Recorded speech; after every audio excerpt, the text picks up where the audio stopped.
Paz e bem, meus irmãos e minhas irmãs. Estamos na sexta-feira, dia 27 de dezembro.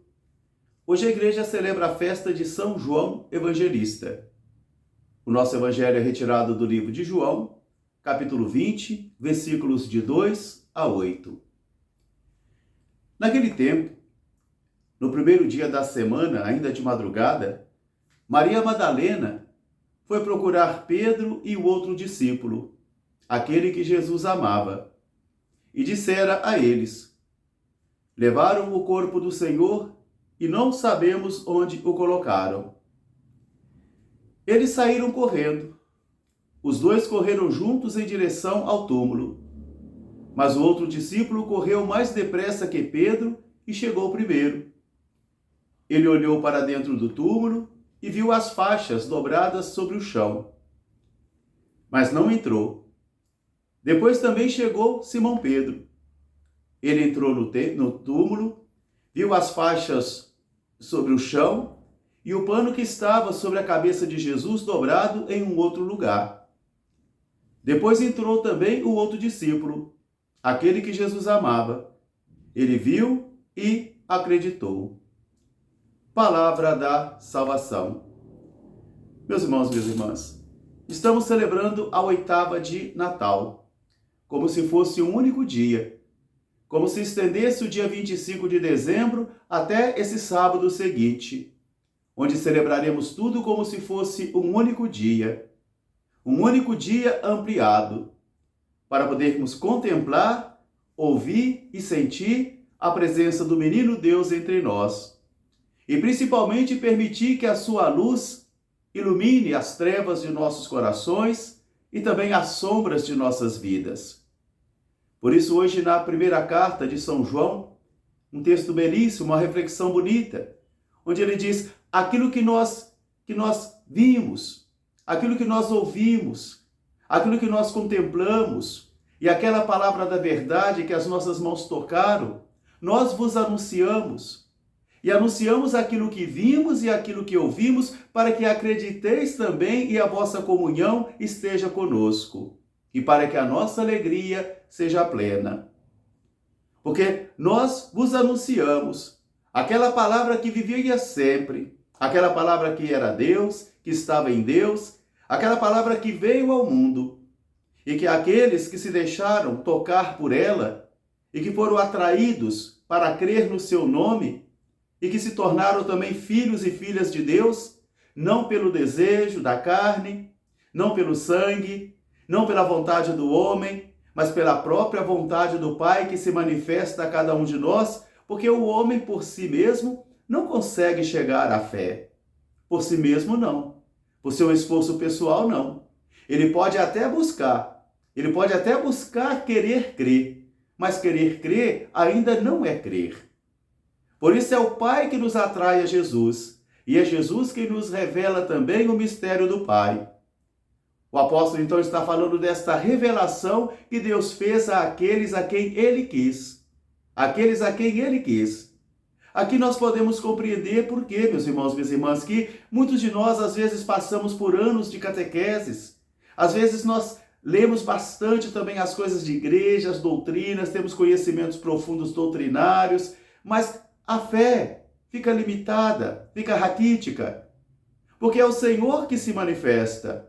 É o Senhor que manifesta a cada um de nós, e Ele manifesta a quem Ele quer e como quer.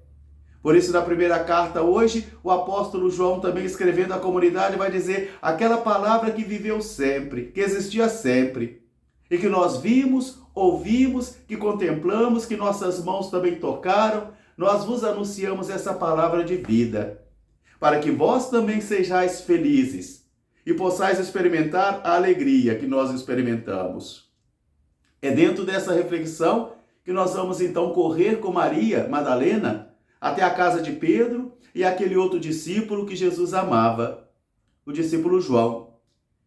E Maria Madalena, muito nervosa e preocupada, vai dizer: tiraram o corpo do Senhor e nós não sabemos onde o colocaram. Para ela, o corpo de Jesus havia sido roubado. Simão, Pedro e o outro discípulo correm juntos. Acho bonita essa expressão, porque eles correm juntos. né? Eles correm juntos.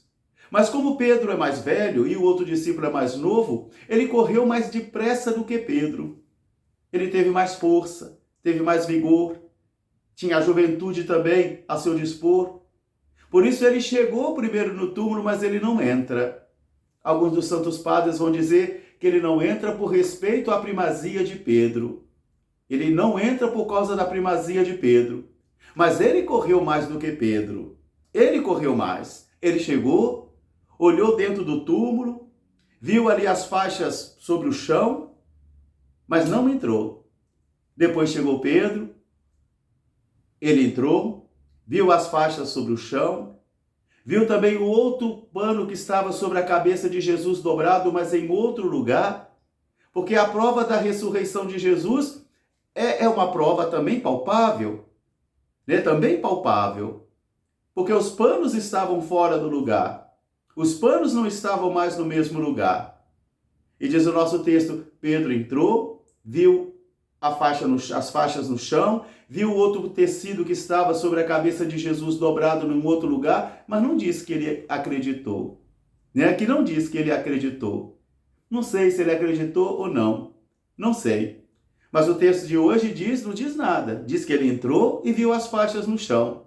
De modo que muitos de nós também podemos entrar no sepulcro de Jesus, no túmulo de Jesus, que é a história da sua paixão, morte e ressurreição, ver todos os adornos, todos os detalhes e ficarmos indiferentes, ficarmos na dúvida também. Quantos homens e mulheres de nossa fé duvidam da presença de Jesus na Eucaristia? Quantos homens e mulheres também duvidam, por exemplo, dos outros sacramentos? Quantos homens e mulheres não creem em muitas das verdades de nossa fé porque fizeram a opção de uma fé seletiva? Isso eu creio, isso eu não creio. Como se a fé fosse assim. A fé não é assim, eu concordo ou não concordo. A fé é ou eu creio ou eu não creio. Diz outro texto, então, que o discípulo entra. Ele entra, ele viu e ele acreditou. Meus irmãos, minhas irmãs, nós ainda estamos no clima de luz, de iluminação. E tanto o mistério da encarnação, o Verbo se fez carne e habitou entre nós, é para iluminar a nossa fé, iluminar as trevas de nossos erros, as trevas de nossas vidas, para que nós que caminhamos nas sombras possamos experimentar a força da luz de Deus e mudarmos de vida. Mas também o texto da ressurreição de hoje também é um texto de iluminação, é um texto de luz. Porque a luz que cura a cegueira dos olhos, a luz que cura a dúvida do coração. Mas para isso, diz o nosso texto de hoje, é preciso correr até o sepulcro de Jesus. É preciso ir até a paixão, morte e ressurreição de Jesus. É preciso ouvir, é preciso ver, é preciso contemplar, é preciso tocar e é preciso se deixar iluminar, se deixar irradiar. O discípulo correu mais depressa do que Pedro, de modo que a primazia de Pedro não significa que ele teve fé primeiro, mas significa que o Senhor é que se revela e se manifesta a quem Ele quer, quando quer e como quer. Por isso o apóstolo João é aquele que vai viver longos anos, é o único que vai morrer de velhice e é aquele também que vai refletir a vida de Jesus a partir do céu.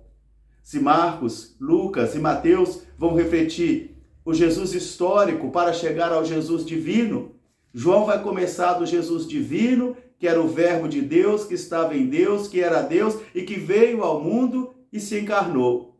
E o Verbo se fez carne e habitou entre nós. Que esta palavra de hoje ajude a mim e a você a curarmos também as nossas dificuldades, a curarmos as nossas cegueiras e que possamos também nós corrermos, porque a vida é uma corrida.